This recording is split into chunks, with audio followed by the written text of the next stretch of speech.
Tradisyon nila sa ingay likha, mag-islaman. O ganun sila mag-celebrate.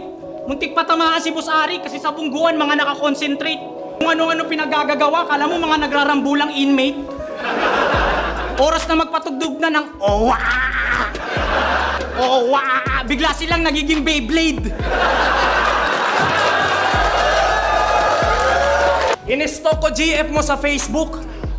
Sobrang fine, laging wet look. Pagkakita ko sa personal, na prime Russell Westbrook. Sasabi niya kay Eds, tignan natin sa mga SS ko kung kayanin mo maging stay strong. Kayanin maging stay strong? Champion, tas di marunong mag-translator sa cellphone. Katumbas niyan yung you can pound. Born to be fight. Doon makukumpara. Pag di mo kinaya maging stay strong, tsak na yun, die ka na. Real talk, nung laban yun ni Saipa, mukha kang vintage na brand new. Dilaw yung buhok, tas nakapalda. Agaw atensyon ka sa venue. May kamukha ka nun sa video game eh. Yung madalas magsabi ng thank you. Happy machine gun. Tangi ko yan sa haki. Halos yung basya kinasentro, di na mabilang nagkalat. Muntik na magdere-derecho, buti sigilan nagpakat. So ano ba silbi nito sa uprising, ha? Kung sa pagiging wingman ni Plasma. O, di ba? Wala na. Pogi boy ng uprising na parang tomboy kung mag-rhyming. Lakas, bro. Ang deal ay horrorcore lyrics mula kay Plus, kapalit ay fuckboy tips. Dahil sa'yo, may iba nang nalalamas na dede si Plasma bukod sa kanyang fatboy tits. Hindi malaman ng babae kung siya ba'y buenas o medyo malaser. Isipin nyo, i-staff naman ni Jano Gibbs pag dilat, bumibima na Texas Chainsaw Massacre.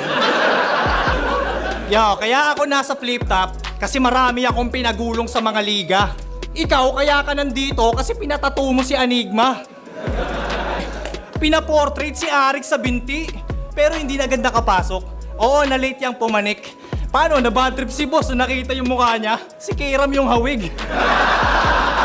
Kasi may sapak ka na. Di mo ba ramdam ha? Matalino ka ba talaga o baliw ka lang, Kiko Barsaga? Kasi yung utak mo para ng binomba. Kapag pinatay kita rito, walang mag-witness, Ultimo Jehovah.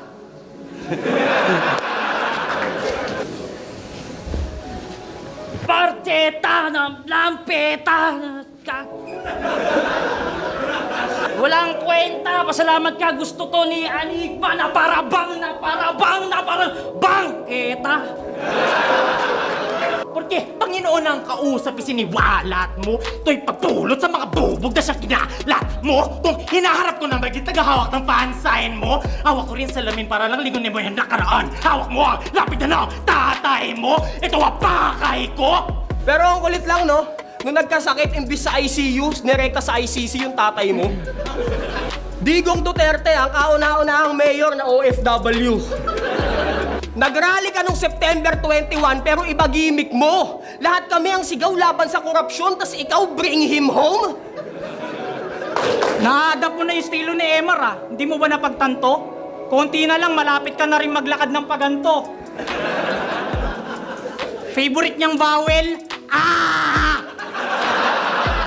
Nasaan na ba ako, puta rages? Ikaw lang yung kilala kong naliligaw kahit hindi umaalis. Kada laban mo, lagi kang nawawala. Si boss, sobra nang naiinis. Boss, next time, bago mo to bigyan ng laban, kabitan mo ng GPS. Gusto mo humawak din ng fan sign? Alam mo na ata ang gagawin ko. Di lang sakal papaliguan ka ng lason sa kada linggo. Hanggang sa manilaw ang katawan at maging berde ang buhok. Tila ba awitin to? Kaya pala pamilyar na kita sa loob ng magasin ko. Nasa wastong, gulang ka na ng iyong pagkukunwari. Sinunog na ng pasimunong simuno. Ito aking panaguri. Mumuti ang paningin nitong mga panamuti. Ngayon, kalam ko na, unasan. Ngayong alam ko na kung nasaan ako. Anong akala nyo di? Mga ratatatat mo, saka pinipiliti ba to? Oo, malamalasmag ang swag at rap ko, di ko pinipiliti lahok. Malagi mga abuti ng kalaban ko si Puni para bang ako si Puti. Kaya ka sa kupig, kaya bilisan mo rap. Sige lang rap, takbo, kining Sana yung mga relihista at kapulisan sa loob ng bahay nyo mag-riot!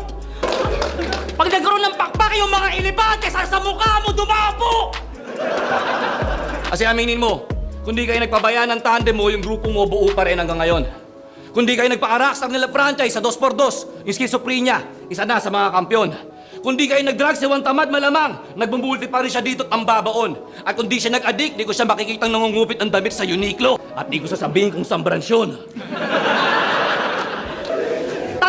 Ang halaman bobo ka mamukadkad!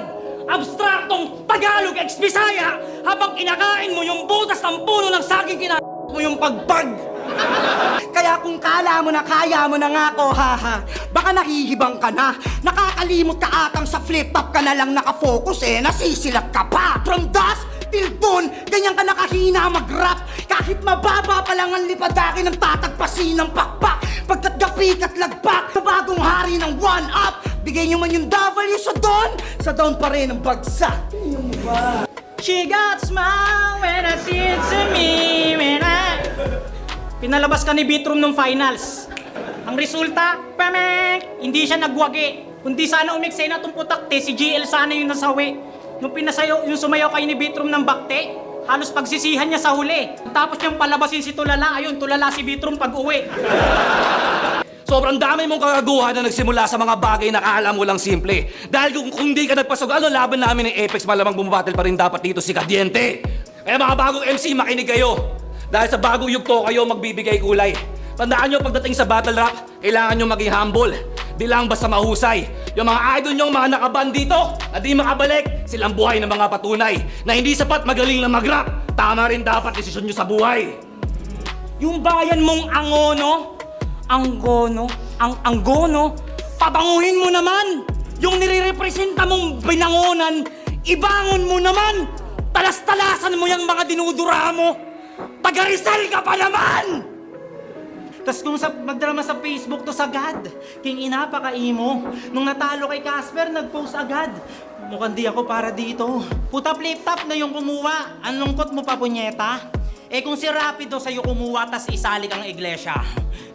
Debut battle siya'y tinest. Doon sa Diyos, di nagawang perpekin. Nung nilabasan ka ng Diyos, kala ko pangalan mo nun Bethlehem.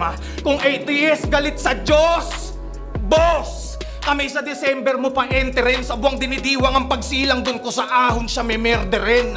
Isang kumpas mo lang kailangan, tiyak ng langit galo ng buhos. Pag pinatrabaho mo ang Diyos, di ka aabot sa 10 utos. Ang epic mo bro, paglaya isa buhay kasotus ka kay sight. Nung kaya pinahukay kasotusta kay Tyke. Sinong pusta sa live, tipong eto yung bet. Pero kahit sa net, sa aking dedo ulit. Kasi kung sa inyo, basaan ang uso, pues di yan wise street. Kami sa tundo, mas war freak. Saksakan all day, meron pang night shift, yeah! Kasi kung sa inyo, marami kayong pinapaliguan, pues sa akin mabibigo yan. Kasi sa tundo, di mo na kailangan magigibba, ikaw na mismo yung magigripuhan. Ano gusto mo ng flow? Ha? Tawi ng tubo kasama vice grip, wala yung antik. Lahat yung tragic, tung nagaksaya ng tubig gripuhan I speak. Na Swedish rough blade, talagang tragic. Ngayon tong galing City of Saints naman ang pinapaliguan. O pinapalis ko lang. Gamit flow itong taga-Saint, dyan naman ang aking binabautismuhan. Anong laban mo sa tigas ng ulo ko kung laman ng yung utak malambot? Ikaw tong may grupong sandamukal pero kaya mo lang isulat ay kakarampot.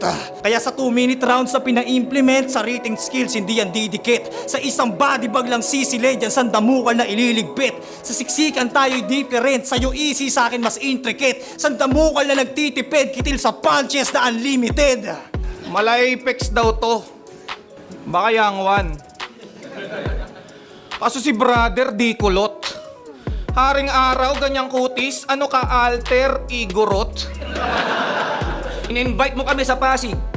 Sa inyo! Rick, di ba? Yung experience, nakakawalang gana. Paano? Magpapa-event ka. Hip-hop night. Tapos yung set namin, 3:00 ng umaga. Lem! Where's your manners, bro? Kami ni Sayad na urat. Si Arik! Puta na pa Diyos ko, Lord. Si Plasma, Pau, king of horror core, puta. Ginawa mong early bird. Gusto kang upakan ni Batas, may nagja-jogging na raw sa labas. Pag nagparapol ang kulit, tatamaan mo next raffle. Kung tatamaan mo sa raffle, next raffle, kasali ka ulit. Yung business Tas mayor pa daw si Gago. Liit mong yan. Ano yung selda mo sa daycare with kakosang kinder 1? Balik ka dun sa oblo kung yung aral di nakita, tahimik sa labas yung mga totoong may tira. Sa hanay ng mga young god, ako si Shanti. Yung pagka-G, GL. Hawak na gun, Gandhi. Pero bawat hit, Hitler. Ibang klase ang galing pagkat ang grade pang next door. Nag-elevate pa 8th floor. Oo, pinasok ko kultura mo kahit ang gate, Great Wall. Sa garang, natuluyan ng di pa sumasanggi. Ang balang takutsukdulan, ni walang tumadampi. Kaya binabaan ko ng tingin at halaga question ko. Maliliit ka kung susukatin anumang dimensions mo. Huwag mo pagtulakan sa amin kung saan yung direction mo. Papunta ba doon sa kaliwaan? Pwes, ako ay bibiglang liko. Ito pagbibigay tibo sa may problema sa pagkonekta. Pundasyong di mabuo. Bibigyan alay sa pagtulay. Didiligan ka ng marahan ng sarili mong dugo. Mula sa outbreak, naging break light. Tapos light red, kaya be proud. Mula light red, naging red cross. Tapos crossword pa sa big crowd. Mula crossword, puntang word war. Merong war freak man na in doubt. Mula war freak, balik outbreak. Hanggang tuluyan ka mag-freak out. 4-bar setup ba in action? Kaya sa judges may deduction. Kakalawangin na yung train of thought at dahil yun sa chain reaction. negrong panay chat, basag yung future plans. Galit ako sa blackmail, Ku Klux Klan. Dito sa member ng Bloods, ako'y mas hoodlum pams. Pagsakal ng red bandana, labas dila, parang new school bands. Kaya huwag kang umasta dyan, napiling gangster na namamaril. Kung nakasurvive ka sa 30 seconds, patay ka sa 3 rounds pang massacre. Sarap mong abuhin, ilagay sa paso at taniman ng cactus. Na maranasan mo rin maging matinik sa loob ng campus. Sabay, isaw sa labas, sausawan sa sapatos ko tumulo. Inilarawan ko lang pare kung paano pumatak yung dugo mo. Pag na-trigger ka may ay, baka makalabit yung instinct na may killer na taglay. Nagka-title lang nahawak tong dating mid-tier na sablay. Tignan tong champion sa pulo, pagmukain kong inter-barangay. Repeater ka sa 1 minutes, kapos sa baong nabitaw.